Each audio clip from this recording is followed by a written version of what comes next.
নারায়ণগঞ্জে একই সাথে ৭ জনকে অপহরণ এবং পরে তাদের মৃতদেহ পাওয়া যায়। এই ঘটনার পর অনেকের মধ্যেই আতঙ্ক তৈরি হয়েছে। অন্যদিকে বাংলাদেশের বনভূমিতে সেনানিবাস তৈরির জন্য অনুমোদন দেওয়া হয়েছে এমন খবরাখবরও পত্রপত্রিকায় এসেছে। আপনাদের সবাইকে স্বাগত জানাচ্ছি বিবিসির বাংলাদেশ সংলাপে।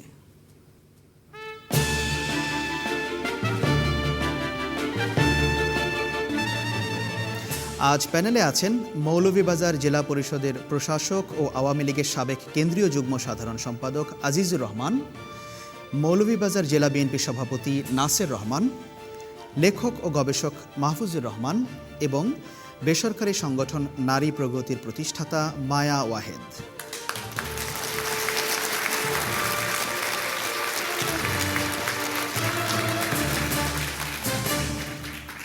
আপনাদের সবাইকে বিবিসির বাংলাদেশ সংলাপে আরও একবার স্বাগত জানাচ্ছি। এই অনুষ্ঠানটি আমরা করছি মৌলভীবাজারে সাইফুর রহমান অডিটোরিয়ামে।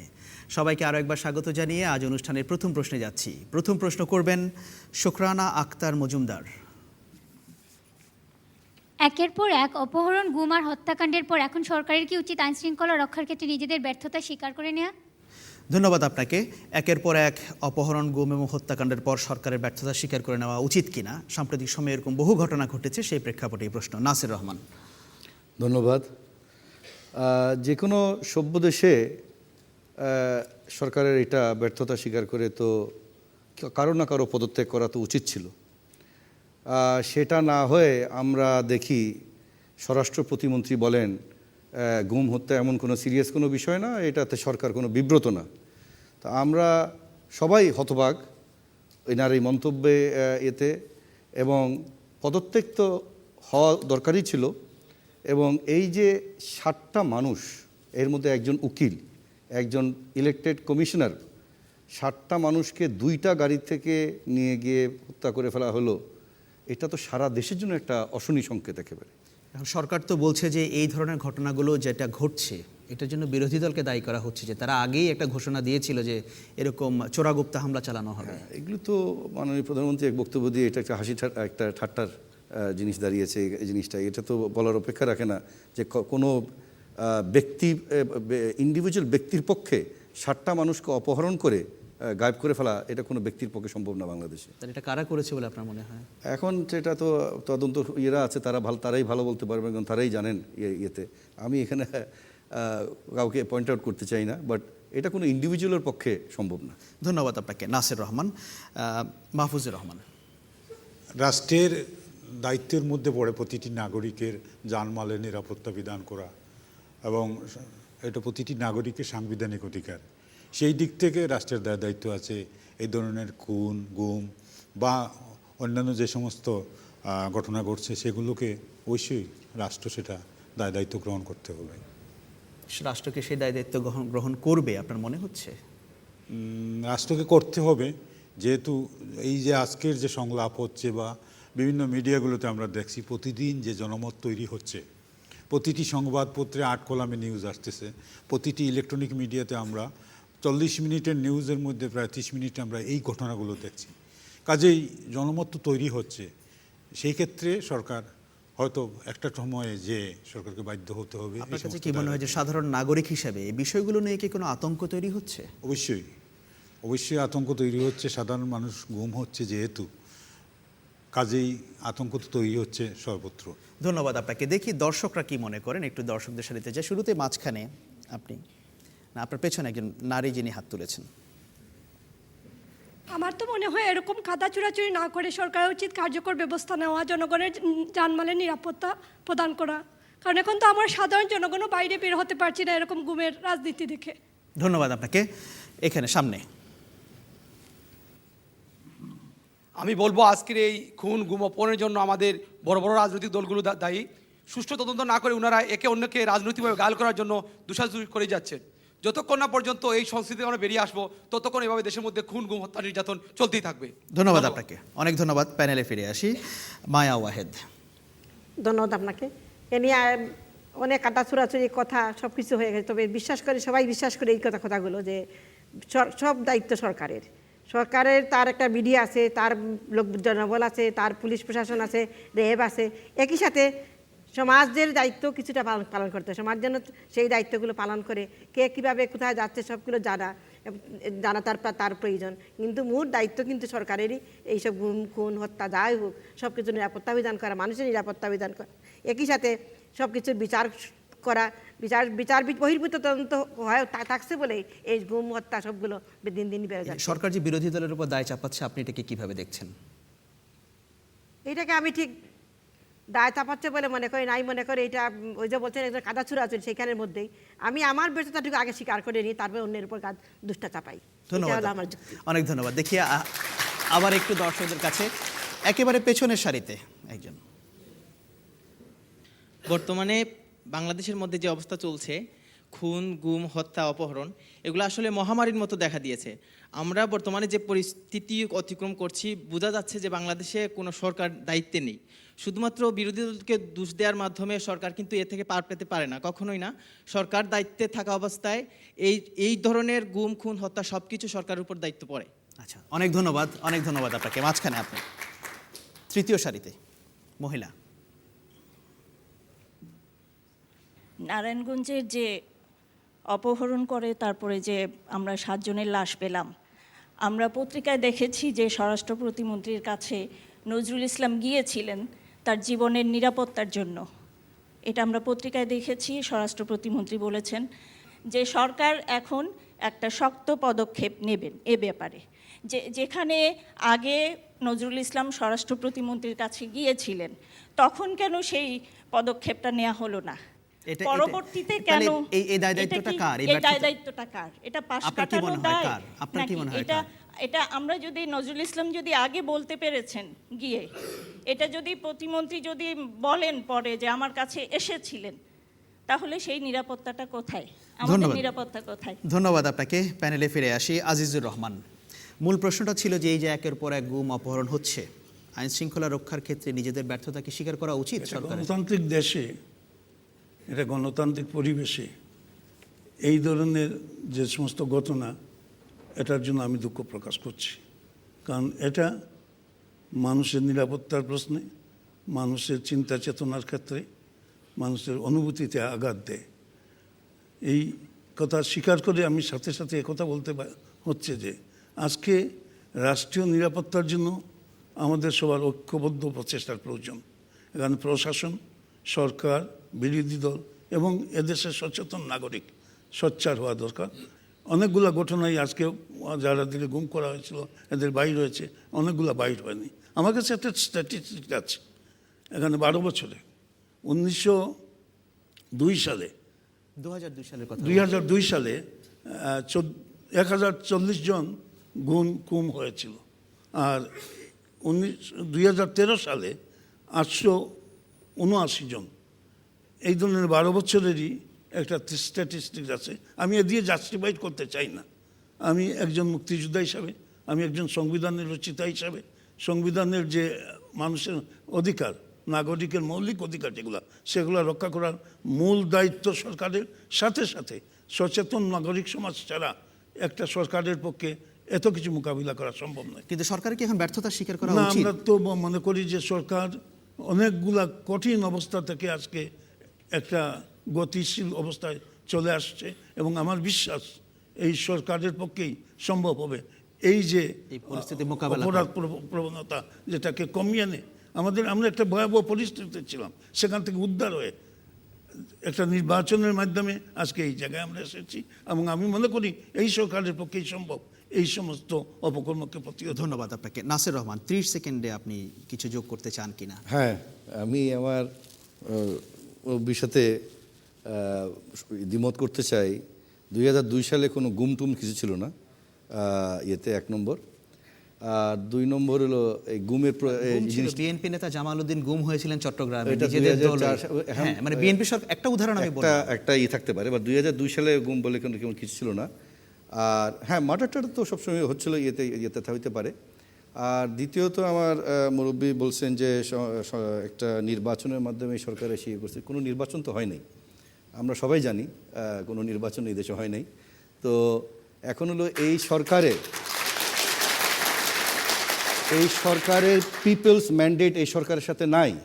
অতএব সরকার is under no guidance to fight this crime. ধন্যবাদ আপনাকে নাসির রহমান। এই র্যাব প্রসঙ্গে আইনশৃঙ্খলা পরিস্থিতি আরেকটা সম্পর্কযুক্ত প্রশ্ন আছে, সেই প্রশ্নটি আমি এখন নিচ্ছি, এটি করবেন আনোয়ার আখতার চৌধুরী। আন্তর্জাতিক মানবাধিকার সংগঠন হিউম্যান রাইটস ওয়াচের পরামর্শ মেনে র্যাব ভেঙে কি একটি নতুন বাহিনী গঠন করা উচিত? ধন্যবাদ আপনাকে। সম্প্রতি র্যাবের কর্মকাণ্ড নিয়ে অনেক অভিযোগ এবং সমালোচনার প্রেক্ষাপটে নিউ ইয়র্ক ভিত্তিক মানবাধিকার সংস্থা হিউম্যান রাইটস ওয়াচ তারা বলেছে র্যাবকে ভেঙে দিতে হবে। এটা তারা প্রথমবার বলেনি, এই নিয়ে তারা দ্বিতীয়বার বলেছে। এটা ভেঙে কি নতুন বাহিনী গঠন করা উচিত? মাহফুজুর রহমান।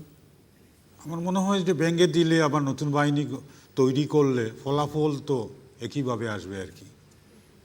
নতুন বাহিনীতে ওই র্যাব এখন যেভাবে আছে, পরবর্তীতে নতুন বাহিনী করলেও তার থেকে আমার মনে হয় খুব একটা পরিবর্তন আসবে না আর কি। আমাদের আইনশৃঙ্খলা বাহিনী বিভিন্ন এজেন্সি যেগুলো আছে, কি করা যায় তাহলে আপনার কি মনে হয়? এই জন্য আমাদের আইনশৃঙ্খলা বাহিনী যারা আছে তাদেরকে যুগোপযোগী করা উচিত, তাদের দক্ষতা, সততা এবং মানে রাজনৈতিক প্রেশার মুক্ত করে তাদের কার্যক্রমে তাদেরকে মনোনিবেশ করা উচিত। ধন্যবাদ আপনাকে। মায়া ওয়াহেদ।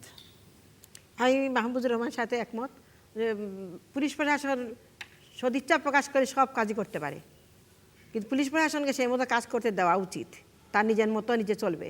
আমাদের মানুষকে রাস্তা চলতে দেওয়া হবে না, তাকে কীভাবে ব্যারিকেড দিয়ে বাধা দেওয়া যায়, এই জিনিসটা আমাদের চিন্তা করা উচিত। আর আলাদা সংগঠন বা আলাদা বাহিনী গঠন করলে আবার তাদের উপর যে আবার ওই রাস্তাটাই বদলাবে না, সেটাই বা কেমন করে সম্ভব? র্যাবই হোক বা যাই হোক। আমরা দেখছি মানবাধিকার কমিশনের চেয়ারম্যান মিজানুর রহমান তিনি একটা কথা বলেছেন, যেটা খবরের কাগজে এসেছে, যে বাংলাদেশে আটক বাণিজ্য হচ্ছে এবং সর্ষের মধ্যে ভূত আছে। তাহলে এটাকে ঠিক করার উপায়টা কি? ওটা সরকারকে ঠিক করতে হবে, তাদের মধ্যে নিজেদের মধ্যে সততা থাকতে হবে, তাদের দায়িত্ব নিতে হবে যে আমি একটা দেশের সরকার, আমাকে এই দেশের জনসাধারণ দানমালের নিরাপত্তা দিতে হবে। আমার জন্য পুলিশ প্রশাসন যথেষ্ট, সেখানে আলাদা কোনো বাহিনীর প্রয়োজন নেই। আমি যদি চাই সেইভাবে কাজ করব। সরকারের মধ্যে যে মানুষজন আছে সেই মানুষজনের মধ্যে অনেক জ্ঞানীগুণী লোক আছেন, তারাই ঠিক করে নেবেন এই দেশটা তারা কীভাবে চালাবেন। আচ্ছা, ধন্যবাদ আপনাকে। দেখি এই বিষয়টাতে দর্শকরা কি ভাবেন। ফেরত যাই চতুর্থ সারিতে। আপনি। আমার মনে হচ্ছে যে আইনশৃঙ্খলা রক্ষাকারী বাহিনীকে রাজনৈতিক উদ্দেশ্যে ব্যবহার না করে দেশের আইনশৃঙ্খলা রক্ষায় যদি ভালোভাবে নিয়োজিত করা যায় তাহলে এটা থেকে উত্তরণ হওয়া সম্ভব। এই যে হিউম্যান রাইটস ওয়াচ যে বলছে র্যাবকে ভেঙে দেওয়ার পরামর্শ, আপনি কি এটার সঙ্গে একমত? হ্যাঁ, বাংলাদেশের বিশিষ্ট একজন আইনজীবী ডক্টর শাহদিন মালিক সেই দিন নারায়ণগঞ্জে বলেছেন যে বাংলাদেশের একটি প্রশিক্ষিত বাহিনী এই গুম খুনের সাথে জড়িত। আমরা সেটা আশঙ্কা করছি এবং সারা দেশের মানুষ এটার জন্য আতঙ্কিত। এই জন্য নতুনভাবে চিন্তা করা উচিত। অনেক ধন্যবাদ আপনাকে। দেখি আরেকজন পেছনের দিকে। আমি র্যাবকে ভেঙে দেওয়ার সাথে একমত নয়, তবে র্যাবের যে ক্রসফায়ার নামক যে ভয়াবহ পরিস্থিতির সম্মুখীন করে এই ক্রসফায়ারটাকে যাতে যেভাবে কন্ট্রোল করা যায় সেই পরিস্থিতিকে সরকারের দৃঢ় পদক্ষেপ নিতে হবে। কারণ এই দেখা যাচ্ছে কোনো ব্যক্তিকে ধরে পরিকল্পিতভাবে সাজিয়ে নিয়ে যে বলা হচ্ছে যে বন্দুকযুদ্ধে ক্রসফায়ার নিহত হয়েছে, যেটা মানে সম্পূর্ণ অবিশ্বাসযোগ্য। কি করতে পারে সরকার? র্যাবকে তো দেখা যাচ্ছে মানে আইনশৃঙ্খলা নিয়ন্ত্রণ খুব ভালো ভূমিকা নিচ্ছে, তবে এক্ষেত্রে আমার মনে হয় যে ক্রসফায়ারের যে তাদেরকে স্বাধীনতা দেওয়া হয়েছে, সরকারের উচিত আইনশৃঙ্খলা রক্ষার্থে র্যাবকে এদিক থেকে আরেকটু সচেতন করে নিয়ে আসা আর কি। ধন্যবাদ আপনাকে। মাঝখানে আপনি। আমি মনে করি যে র্যাবকে ভেঙে দেওয়া বা না দেওয়ার মধ্যে কোনো ফায়দা নেই, কারণ র্যাবকে যারা নিয়ন্ত্রণ করে তাদেরকে সঠিক হতে হবে, তাদেরকে সঠিক চিন্তায় আসতে হবে। কারণ র্যাবকে নিয়ন্ত্রণ করে সরকারের সদিচ্ছা না থাকলে র্যাবের জায়গায় যে আসবে সেই এই গুম হত্যা চালাবে। সুতরাং সরকারকে সদিচ্ছা পোষণ করতে হবে। ধন্যবাদ আপনাকে। তৃতীয় সারিতে আপনি। আমি বলতে চাই যে র্যাব ভেঙে দিলে কোনো কাজ হবে না, কারণ বাংলাদেশে আজকে প্রশাসনকে যেভাবে দলীয়করণ করা হচ্ছে, র্যাব না যে কোনো সংগঠনকে যদি ভেঙে দেওয়া যায় তাহলে কোনো কাজ আসবে না। আগে প্রয়োজন হচ্ছে যে এই আইনশৃঙ্খলা বাহিনীকে দলীয়করণ মুক্ত করতে হবে আমাদের, তাতেই সফলতা আসবে। ধন্যবাদ। প্যানেলে ফেরত আসি। নাসির রহমান। ধন্যবাদ। র্যাব সৃষ্টি করা হয়েছিল ভিশিয়াস ক্রাইম ফাইট করার জন্য, এবং তার টার্মস অফ এঙ্গেজমেন্টে স্পেসিফিক্যালি ছিল যে পলিটিক্যাল এজিটেশনকে দমন করার জন্য র্যাবকে ইউজ করা হবে না। কিন্তু এখন অনেক কিছু তার টার্মস অফ এঙ্গেজমেন্ট থেকে বাইরে হয়ে গেছে ইয়েতে।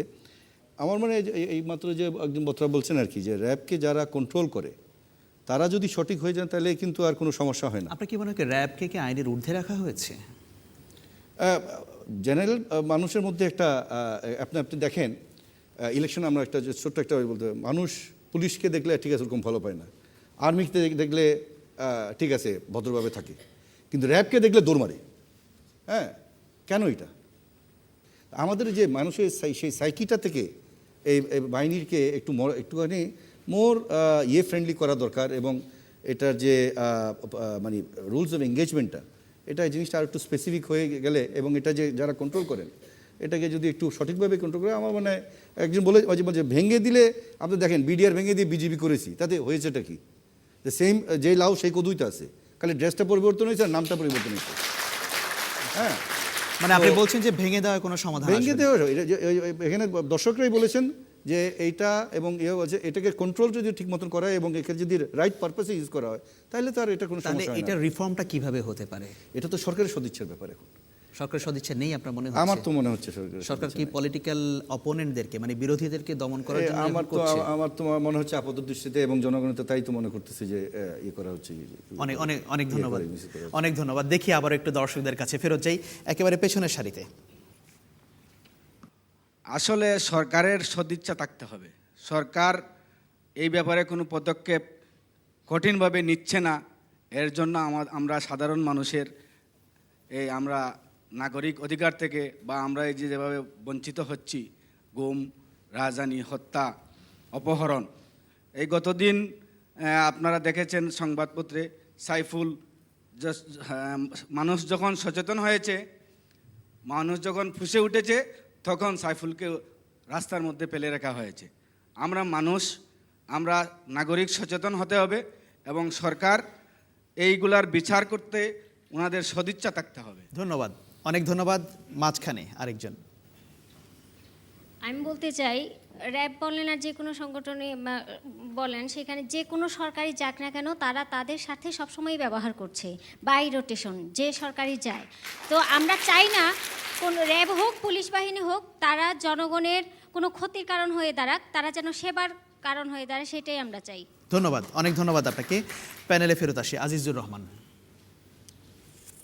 দেশের আইনশৃঙ্খলা রক্ষা করতে হলে আইনশৃঙ্খলা বাহিনী ছাড়া আমরা তো ওই দলীয় দৃষ্টিকোণ থেকে আমরা পারবো না। এরা কোনো দলের সদস্য না, এরা সরকার এবং দেশের সেবক, সেই হিসাবে তারা কাজ করে।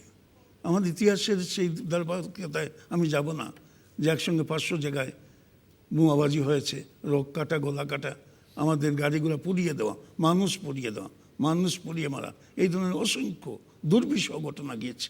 এ দেশটা খুব কঠিন একটা দুর্বিষহ অবস্থার দিকে বলছে যে যারা আইন শৃঙ্খলা রক্ষাকারী বাহিনীকে পরিচালনা করে, সরকার আন্তরিক নয় বা সরকার চাচ্ছে না জিনিসটাকে, অনেকেই বলেছেন। আপনার কি মনে হয়? সরকার কোনো সময়ই তার অস্তিত্বের প্রশ্নে, সরকারের দ্বারা কোনো সময় আইন শৃঙ্খলা পরিস্থিতির অবনতি ঘটুক এটা চাইতে পারে না। সরকারের লক্ষ্য, সরকারের উদ্দেশ্য হচ্ছে জনগণের সেবা করা।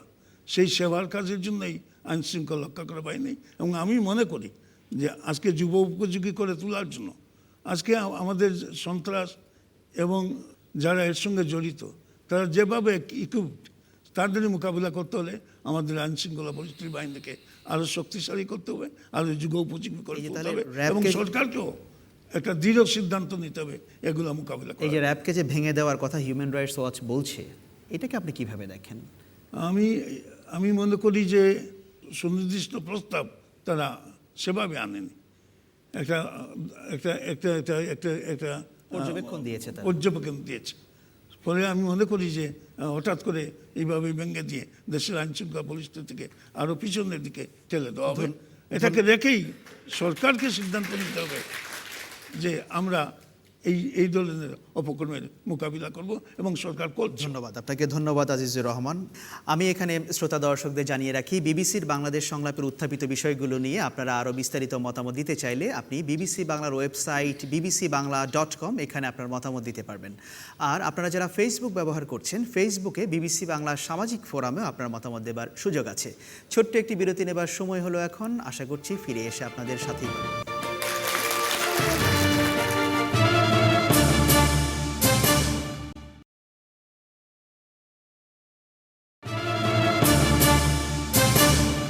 বিরতির পর আবারও ফিরে এলাম। আপনারা দেখছিলেন বিবিসির বাংলাদেশ সংলাপ। অনেক ধন্যবাদ আমাদের সাথে থাকার জন্য।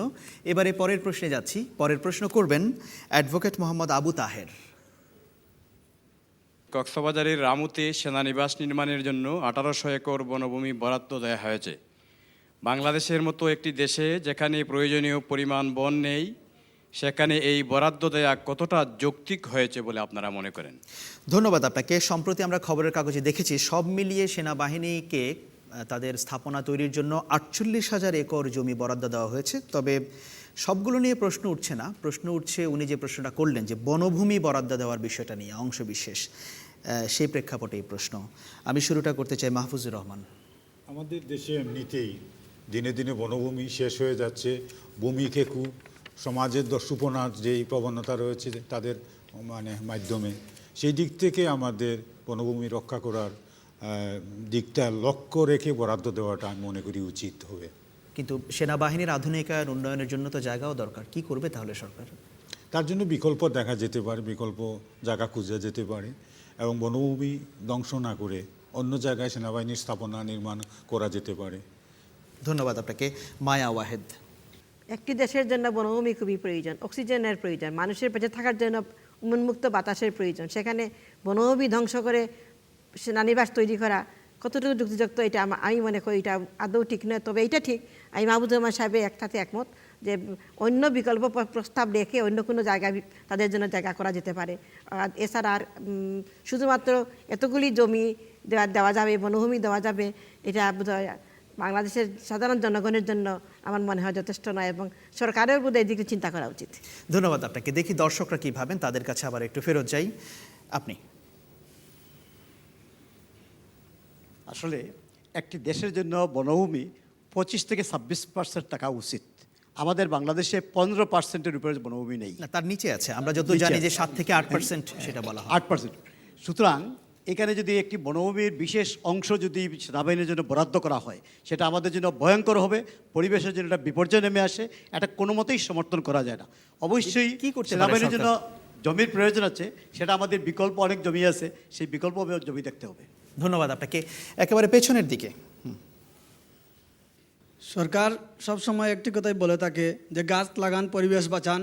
আজকে সরকার যদি নিজেই পরিবেশ ধ্বংসের মুখে ঠেলে দেয়, তাইলে সাধারণ জনগণ কি করবে? আচ্ছা, কিন্তু সেনাবাহিনীকে জমি দিতে হবে, এটা নিয়ে কি আপনার কোনো আপত্তি আছে? সেখানে বিকল্প রাস্তা খুঁজতে হবে সরকারকে। যেখানে পরিত্যক্ত অনেক পতিত জমি বাংলাদেশের আনাচে কানাচে পড়ে আছে, সেটা অনেকেই জবরদখলে করে রেখেছে। এগুলা সরকার উদ্ধার করে সেনাবাহিনীকে দিতে পারে, যাতে বাংলাদেশের বনভূমি রক্ষা থাকে। সেই দিকে আমি সরকারের দৃষ্টিগোচর আশা করছি। ধন্যবাদ, অনেক ধন্যবাদ। আপনি বাঁ পাশে। একটি গরিব দেশে সেনাবাহিনীর এত জায়গা কি দেওয়াটা কতটুকু যুক্তিযুক্ত হচ্ছে, সেটা আমার খুবই সন্দেহ হচ্ছে। যে আমরা যেহেতু আমরা বিশ্বের সঙ্গে তাল মিলাতে চাচ্ছি, কিন্তু আমাদের দেশের যে সমস্যা এখন বর্তমানে বাংলাদেশে, মানুষের কাজ নেই, মানুষ পড়ালেখা করতে পারছে না, পড়ালেখা চাকরি পাচ্ছে না, সেখানে সেনাবাহিনীকে এত বিশাল একটি বনভূমি দিয়ে দেশের অর্থনীতি কতটুকু ভালো হবে সেটা আমি আপনার উদ্বেগটা কোন জায়গায়? যে সেনাবাহিনীকে অনেক জায়গা দেওয়া হচ্ছে সেটা আপনার উদ্বেগ, নাকি যে বনভূমির একটা অংশ বিশেষ পড়েছে সেটা তো উদ্বেগ? না, সেনাবাহিনী যেহেতু বনভূমির প্রশ্নটা আসছে, বনভূমি সেনাবাহিনী, এবং আমি মনে করি যে এই বনভূমি যদি সেনাবাহিনী যখন দিয়ে দেওয়া হয়, তো একটা গরিব দেশে এই তো জায়গাও চলে যাবে, বনভূমি তো থাকবে না, পরিবেশ বিপর্যস্ত হয়ে যাবে। এর চেয়ে বিকল্প সরকার চিন্তা ভাবনা করতে পারে যে বনভূমি ছাড়া কি করা যায়। ধন্যবাদ, অনেক ধন্যবাদ। প্যানেলে ফিরে আসে আজিজুর রহমান। আপনি দেখেছেন যে খবরের কাগজে অনেকগুলো রিপোর্ট হয়েছে। আমি দেখেছি। আমি মনে করি যে আমার দেশের আজকে আবহাওয়া, তার পরিবেশ, তার জলবায়ু সমস্ত কিছু বিবেচনা করে আমাদের বনভূমিকে রক্ষা করা আমাদের প্রয়োজন। কিন্তু একটি বিষয় এখানে উল্লেখ না করে পারা যায় না, যে সামরিক বাহিনীর যে সামরিক ছাউনি যেটা, অর্থাৎ ক্যান্টনমেন্ট যেটা, সেটা কিন্তু এমন কোনো জায়গায় করা যাবে না। ক্যান্টনমেন্টের জন্য একটা নিরিবিলি, একটা এক্সক্লুসিভ জায়গার প্রয়োজন, কৌশলগত জায়গার প্রয়োজন। সেই দৃষ্টিভঙ্গিতে পার্বত্য চট্টগ্রামের বনভূমির ক্ষতি না করে, এবং পার্বত্য চট্টগ্রাম নানা কারণে আজকে সামরিক বাহিনীর একটি ছাউনি থাকা দরকার। পার্বত্য চট্টগ্রামে তো আছে, কিন্তু এটা যে বনভূমির কথা বলা হচ্ছে এটা কক্সবাজার, একটা দরকার। ফলে বনভূমির যতটুকু পারা যায় রক্ষা করে, বনায়ন রক্ষা করে, আমি মনে করি যে আজকের প্রেক্ষাপটে দেশের স্বার্থে, দেশের স্বাধীনতা মূল্যবোধের প্রশ্নে একটা সামরিক যেটা ছাউনি সেটা করা প্রয়োজন, তবে যাতে পরিবেশ নষ্ট না হয়। আপনি কি মনে করেন যেটা কিভাবে করা যায়? এই সমন্বয় করাটা কি আসলে সহজ কাজ? আমাদের তো আমরা ওভার পপুলেটেড কান্ট্রি, আপনারা জানেন, এত থিকলি পপুলেটেড দেশ আর নেই। আমাদের জায়গাই কোথায় যে সামরিক বাহিনীর জন্য একটা সামরিক ছাউনি যেখানে সেখানে করে নিতে পারবো? এতে যে সমস্ত জায়গা আছে টেকসই যদি বনভূমিকে রক্ষা করে করা যায় সামরিক ছাউনি, সেই ধরনেরই জায়গা। ক্যান্টনমেন্ট তো বাংলাদেশে অনেক আছে, ক্যান্টনমেন্ট কি আর না করলেই নয়? ক্যান্টনমেন্ট বাংলাদেশে অনেক আছে বললে সঠিক হবে না। আমরা সামরিক বাহিনীর পপুলেশন অনুযায়ী যে সংখ্যা আছে সেটা not up to the mark. ধন্যবাদ আপনাকে। আরেকজন দর্শকের মতামত এই মাঝখানে আপনি। জলবায়ু পরিবর্তন বাংলাদেশের জন্য, সারা বিশ্বের জন্য একটা হুমকি, এবং আজকে যেভাবে এই বনভূমিকে দেওয়া হয়েছে আমি মনে করি সেটা পরিবেশের জন্য ক্ষতি। পরিবেশ না থাকলে আমাদের আগামী প্রজন্ম তারা বিপন্ন হবে। আমি মনে করি পরিবেশের স্বার্থে, জনগণের স্বার্থে, বৈশ্বিক উষ্ণতা কমানোর জন্যে বনভূমিকে বাদ দিয়ে অন্য কোথাও সেনাবাহিনীর জন্য সেনানিবাস করার চিন্তা করা উচিত বলে মনে করি। ধন্যবাদ আপনাকে। দ্বিতীয় সারিতে আরেকজন দর্শক। একটি দেশের আয়তনের তুলনায় তার 25 ভাগ বনভূমি থাকা বাঞ্ছনীয়। আমাদের দেশে এখন 7 থেকে 8% বনভূমি আছে, যার কারণে আমাদের প্রাকৃতিক বিপর্যয় দেখা দিচ্ছে। এতে আমরা অর্থনৈতিকভাবে মারাত্মক ক্ষতির সম্মুখীন হব। আমার মনে হয় যে ওই সেনাবাহিনীরও আমাদের দরকার, বিশেষ করে পার্বত্য অঞ্চলে। সেইটা সেনাবাহিনীর যথাযথ একটা স্থান নির্ধারণ করে যাতে বনভূমি ক্ষতিগ্রস্ত না হয়, সেমনই একটা ব্যবস্থা করা দরকার বলে আমি মনে করি। ধন্যবাদ আপনাকে। মাঝখানে আমি মনে করি আমাদের সেনাবাহিনীর প্রয়োজন আছে এবং প্রাকৃতিক সৌন্দর্যেরও প্রয়োজন আছে এবং প্রাকৃতিরও প্রয়োজন আছে। আমি মনে করি আমাদের যে রেলওয়ে এবং এই রোডস অ্যান্ড হাইওয়ে যতগুলা জায়গা বেদখল পড়ে আছে, এই জায়গাগুলো মুক্ত করে সেনাবাহিনীকে দেওয়া হোক। কিন্তু এটা তো ধরুন খণ্ড খণ্ড জায়গা পেলে হবে না। আজিজুর রহমান বলছেন যে একটা কৌশলগত জায়গা দরকার, বড় জায়গা দরকার। অনেক জায়গা, কিন্তু আমরা যে কিছুদিন বিতর্কে আমরা দেখেছি যে হাজার হাজার একর জায়গা রেলওয়ের পরিত্যক্ত অবস্থা পড়ে আছে, বেদখল আছে। আচ্ছা, ধন্যবাদ। নাসির রহমান। পার্বত্য চট্টগ্রামে biggest division of Bangladesh army is in পার্বত্য চট্টগ্রাম। অলরেডি আছে রাঙ্গামাটি, খাগড়াছড়ি এবং বান্দরবনের ইসের জন্য। এই ক্যান্টনমেন্টটা করা হচ্ছে specifically for the Burma border, Burmese. এতদিন পরে ইয়েতে এখন যদি আপনি একটা ভোটে ফেলান এই যে 1800 একর বনভূমি সেনাবাহিনীকে দেওয়া যায় কিনা, একটা ভোটও বোধহয় পড়বে না এটার পক্ষে যে দেওয়ার। বাট গভর্নমেন্ট যেহেতু সরকারের কোনো ইয়ে নাই, জবাবদিহিতা নাই, আই ক্যান ডু ইট। আমার যেটা কথা হলো যে এই রাম অঞ্চলের স্ট্র্যাটেজিক এরিয়াতেই একটা ক্যান্টনমেন্ট করা হোক, অসুবিধা নাই। কিন্তু আই এম শিওর যে দেয়ার আর পতিত প্লেইন ল্যান্ড যেখানে বন না কেটে করা যাবে, ডেফিনেটলি আছে। অনেক সময় কি সেনাবাহিনী তার স্ট্র্যাটেজিক পয়েন্ট অফ ভিউ থেকে জিনিস থাকে, তারা এনভায়রনমেন্ট এগুলো তাদের ডিকশনারির মধ্যে নাই, ওগুলো তো কিছু বোঝার দরকার নাই তাদের। তো আমাদেরকে এই জিনিস একটু ওনাদেরকে বুঝায় করতে হবে যে একটুখানি সরে গিয়ে যদি প্লেইন ল্যান্ডে বা যেখানে পতিত জমি আছে সেখানে করা যায়। 1800 একর দিলাম না, হ্যাঁ, না নিলেন, কমের মধ্যেও করা যায়। একটা ডিভিশন 1800 একর লাগে না ইয়েতে, বাট ওই পুরানো জিনিস একটা ইয়ে আছে যে অনেক স্প্রেড অ্যারাউন্ড করে জিনিস লাগে, একটু কমই না হয় নিলেন। তারপরেও যদি ওই ক্যান্টনমেন্ট হওয়া দরকার, ঠিক আছে। বাট ডেফিনেটলি যেখানে আপনারা দেখছেন যে 25% না, অ্যাকচুয়ালি 20% আমাদের 56,000 বর্গমাইলে 20% ওয়াজ আওয়ার মিনিমাম রিকোয়ারমেন্ট। সেটা 1980-র দশকে ছিল 11%, এখন কমে বোধহয় 8% নেমে গেছে।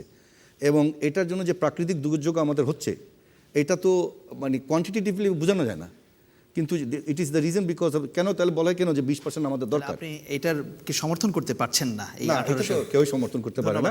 তবে ক্যান্টনমেন্ট হওয়ার জন্য অন্য প্লেন যদি জায়গা থাকে সেখানে অবশ্যই করলে।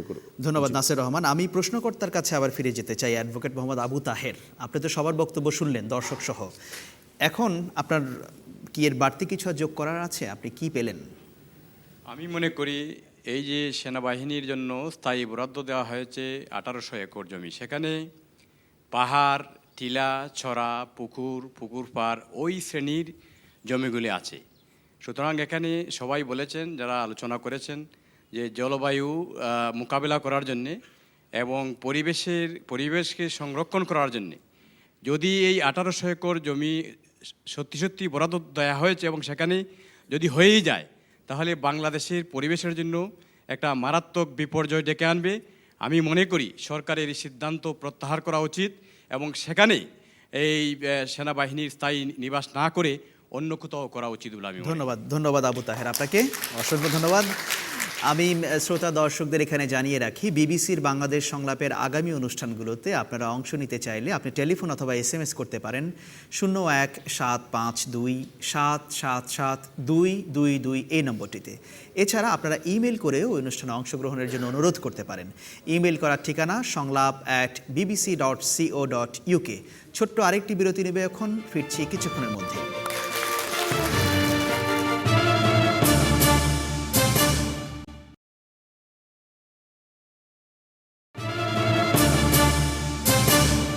বিরতির পর আবারও ফিরে এলাম, দেখছিলেন বিবিসির বাংলাদেশ সংলাপ। অনেক ধন্যবাদ আমাদের সাথে থাকার জন্য। পরের প্রশ্নে যাচ্ছি এবারে। পরের প্রশ্ন করবেন তাহমিনা আক্তার। এত বিদ্যুৎ উৎপাদনের দাবি করা হলেও লোডশেডিংয়ের মাত্রা এত বেশি কেন? ধন্যবাদ আপনাকে। এত বিদ্যুৎ উৎপাদনের দাবি করা হলেও লোডশেডিংয়ের মাত্রা এত বেশি কেন? মায়া ওয়াহেদ, লোডশেডিংয়ের মাত্রা কি আসলে বেশি? তা তো বেশি। তাই কেমন? দিনের মধ্যে প্রায় কোনো সময় তো অর্ধেক সময় থাকে না, কোনো সময় ওই যায় ওই আসে। কোনো দিন তো দেখা যায় অর্ধেক দিন কি সকালবেলা গেলে হয়তো রাতের পর্যন্ত পাওয়া গেল কি বেরোন আমাদের এই এলাকাতে মৌলভীবাজারে। তবে এদিক দিয়ে নির্ভর করতে গেলে কেন পাওয়া যায় না সেটা তো বিদ্যুৎ কর্তৃপক্ষ বলতে পারবে। তো এই যে কথাটা তো ওনার ঠিকই যে বিদ্যুৎ এত উৎপাদন হচ্ছে, আমরা বলছি এত মেগাওয়াট কিলোওয়াট হচ্ছে, কিন্তু আমরা যারা সাধারণ মানুষ আমরা কেন বিদ্যুৎ সবসময় পাচ্ছি না, বা আমাদের যে লোকজন কেন সবসময় পাচ্ছে না? আপনি কি আশা করেছিলেন যে 24 ঘন্টায় বিদ্যুৎ পাবেন? না, একই দেশের জন্য আমি 24 ঘন্টা আশা করি। আমাদের দেশে যেহেতু স্বয়ংসম্পূর্ণ এখন হতে পারিনি, তবে দিনের মধ্যে 8 ঘন্টা চলে যাবে এই জিনিসটা বোধহয় মেনে নিতে পারা যাচ্ছে না আর কি। আচ্ছা, ধন্যবাদ আপনাকে। নাসির রহমান, সরকার তো দাবি করছে যে আপনাদের সরকার অর্থাৎ বিএনপি সরকার যখন রেখে গেছিল তার চাইতে অন্তত 4000 মেগাওয়াট বেশি বিদ্যুৎ উৎপাদন করেছে। না, আমরা তো ধন্যবাদ, আমরা তো ওনাদের কথায় আমরা অ্যাকচুয়ালি রেখে গেছিলাম বোধহয় 4000-এর একটু নিচে, ওনাদের কথায় 2000। যাই হোক, এতে তো সেদিনকে একটা অনুষ্ঠান হলো বেশ ঘটা করে, প্রধানমন্ত্রী গেলেন যে 10,000 মেগাওয়াট নাকি বিদ্যুৎ 10,000 মেগাওয়াট বলছে উৎপাদন করা হচ্ছে। বাংলাদেশের বর্তমান পিক বিদ্যুৎ রিকোয়ারমেন্ট হলো আপনার 6,500 থেকে 6,800-র মতন, 6,800-র মতন পিক রিকোয়ারমেন্ট। তো খুব সম্ভবত লোডশেডিং হচ্ছে 1000 থেকে 1200 মেগাওয়াটের মতন। তো এখন হলো যে সেই 10,000 মেগাওয়াট গেল কোথায়? 10,000 মেগাওয়াট করে যে একটা অনুষ্ঠান করে বিরাট করে যে করা হলো, এখন আমাদেরকে যদি শুনতে হয় অ্যাডভাইজারের কাছ থেকে যে এটা আল্লাহর রহমত, এরকম লোডশেডিং থাকা দরকার, এটাও একটা আল্লাহর রহমত, তাহলে তার বলার কিছু নেই। ধন্যবাদ নাসির রহমান, অনেক ধন্যবাদ আপনাকে। দেখি দর্শকরা কি মনে করেন যারা প্রতিনিয়ত বিদ্যুৎ ব্যবহার করছেন। মাঝখানে আপনি টি শার্ট। বিদ্যুতের বিষয়ে আসলে ওই যে আমাদের যে স্বপ্ন ডিজিটাল বাংলাদেশ, কিন্তু ওই যে বিদ্যুতের ব্যাপারে যেরকম হচ্ছে ওইটাই কি আমাদের ডিজিটাল বাংলাদেশ, সেটাই আমার প্রশ্ন আসলে। আচ্ছা, ধন্যবাদ আপনাকে। এখানে তৃতীয় সারিতে বিদ্যুতের জন্য আমাদের বিকল্প ব্যবস্থা খুঁজতে হবে, যেমন সৌর বিদ্যুৎ। এটাকে আমাদের যত জায়গায় পল্লী বিদ্যুৎ এবং ওয়াবদা আছে অত জায়গার মধ্যে সৌর বিদ্যুৎ ডাবল করলে আমি মনে করি বিদ্যুতের যে ঘাটতি যেটা এটা মেটানো সম্ভব, আর অন্যতা কোনো অবস্থাতেই সম্ভব নয়। অনেক ধন্যবাদ আপনাকে। একেবারে পেছনের দিকে আমার প্রশ্ন আজির রহমান সাহেবের কাছে। মাননীয় প্রধানমন্ত্রী কিছুদিন পূর্বে 10,000 মেগাওয়াট বিদ্যুৎ উৎপন্ন হয়েছে বলে যে ঘোষণা দিয়েছেন। বর্তমানে বাংলাদেশের চাহিদা আছে 7 থেকে 8,000 মেগাওয়াট। এই যে বাকি 3,000 মেগাওয়াট কোথায় গেল? এটা কি শুভঙ্করের পাখি না শুধু ঘোষণাতেই আমরা সন্তুষ্ট আছি? ধন্যবাদ আপনাকে। আমি আজিজুর রহমান আপনার কাছে আসবো এই প্রশ্নে। আরেকজন মাঝখানে মহিলা।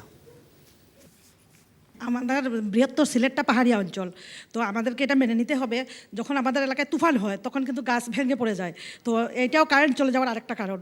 মানে লোডশেডিং এমনি নাই না, লোডশেডিং হয় আমাদের এখানে, কিন্তু বাংলাদেশের বিভিন্ন জেলা থেকে মায়া ওয়াহেদ বলছেন তো অনেক লোডশেডিং। হ্যাঁ, আমাদের এই জেলায় লোডশেডিংটা কম হয়, কারণ আমাদের এখানে আপনারা জানেন চা বাগান আদূষিত, তো আমাদের ফ্যাক্টরিগুলোতে মানে আমাদের ফ্যাক্টরি চলতে হয়, তাই বাংলাদেশের অন্যান্য জেলার তুলনায় কিন্তু বাংলাদেশে মৌলভীবাজার জেলায় বা বৃহত্তর সিলেটে লোডশেডিংটা কম হয়। ধন্যবাদ আপনাকে। প্যানেলে ফিরে আসি। আজিজুর রহমান, আপনার কাছে জানতে চেয়েছিলেন যে ঘোষণা এসেছে শুভঙ্করের ফাঁকে কিনা, তাহলে কোথায় গেল বিদ্যুৎ? আপনি জানেন যে আমাদের অবকাঠামোর দিক দিয়ে বাংলাদেশ আজকে এত পরিবর্তন হয়ে গেছে যে এটা অচিন্তনীয়। আমার মনে আছে আমি একবার এ নিয়ে কথা বলেছিলাম যে একতলা বিল্ডিং আজকে 7 তলা 10 তলা 15 তলা হয়ে গেছে, আর একই কানেকশন সবগুলাতেই কাজ চালাচ্ছে। এটা তো এখানে তো বিশ্বকে ফাঁকি দেওয়া যায় না, দুনিয়ার চোখ ফাঁকি দেওয়া যায় না। এটা স্ট্যাটিস্টিক দিয়ে কোথায় থেকে কত উৎপাদন হয়েছে সেটা দেখেই 10,000 মেগাওয়াটের কথা ঘোষণা করা হয়েছে।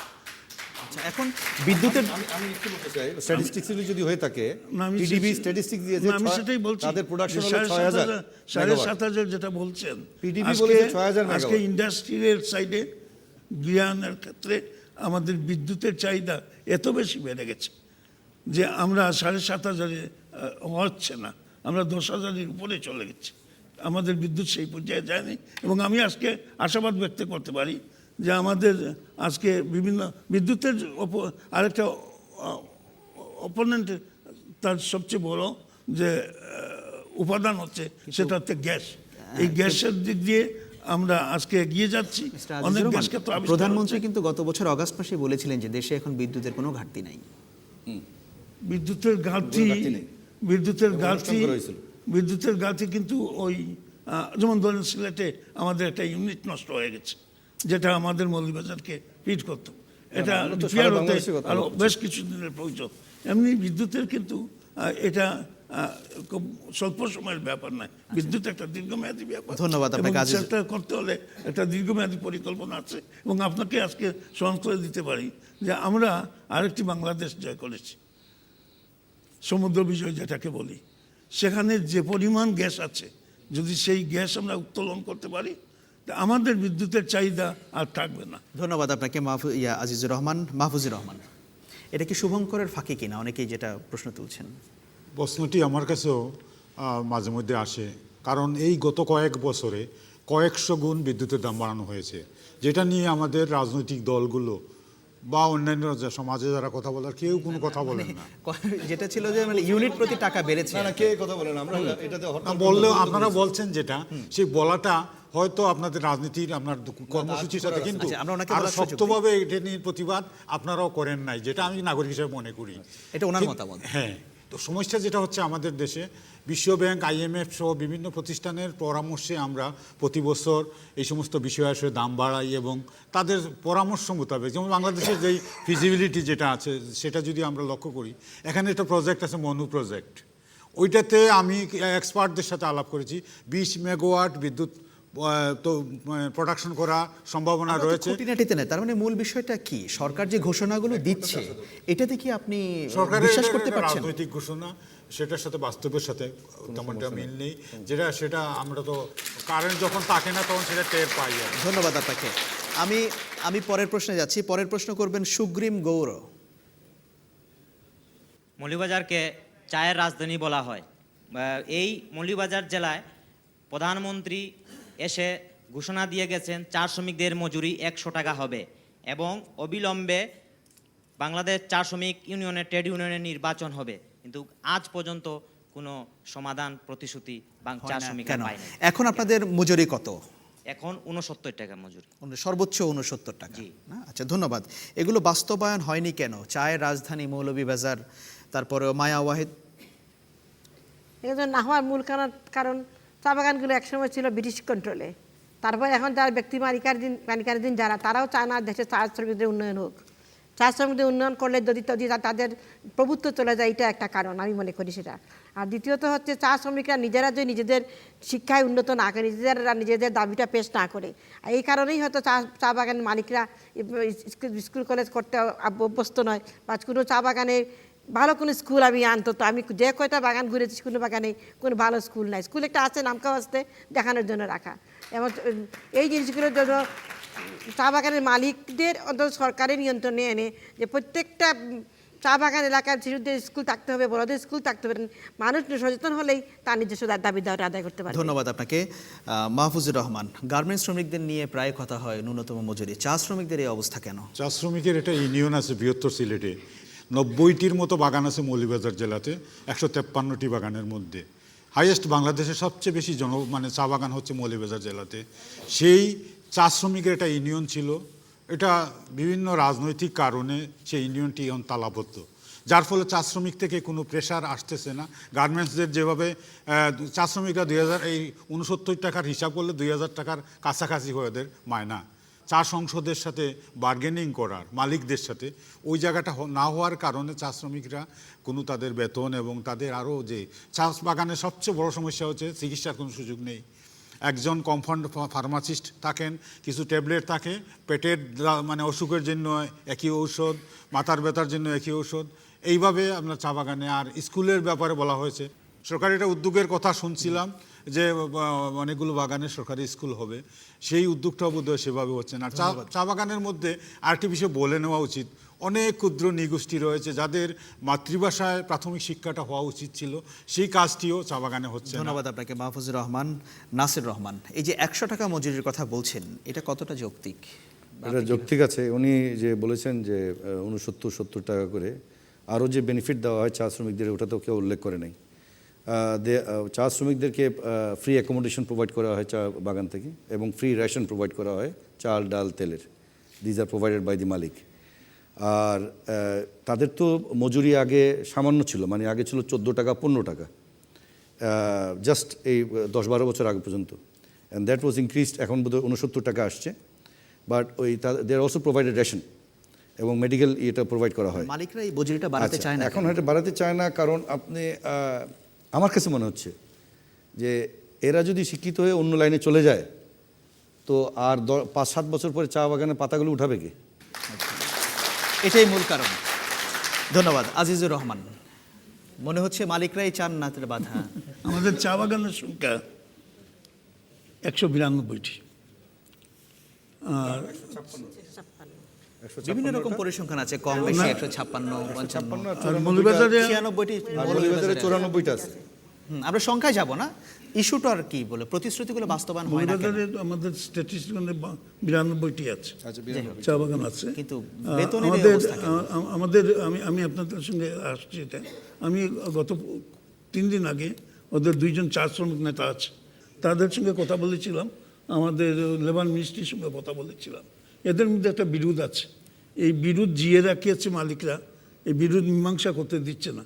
ওদের যদি মামলা মোকদ্দমা উঠে যেত তাহলে আমরা বার্গেনিং করে যে ডিক্লারেশন ছিল সেটা আমরা করে নিতে পারা যেত, 100 টাকায় তাদের চা শ্রমিকদের মজুরি হয়ে যেত। আমার মনে হয় যে এর ভিতরে আমরা কিছু উদ্যোগ নিয়েছি। মানে এটা কি শ্রমিকদের বিরোধের কারণেই শ্রমিকরা বঞ্চিত হচ্ছে? শ্রমিকদের বিরুদ্ধে কারণে মামলা আছে, আর মালিক পক্ষেই মামলার সুবিধা নিচ্ছে। এই মামলার পিছনে মালিকরা ইন্ধন যোগাচ্ছে।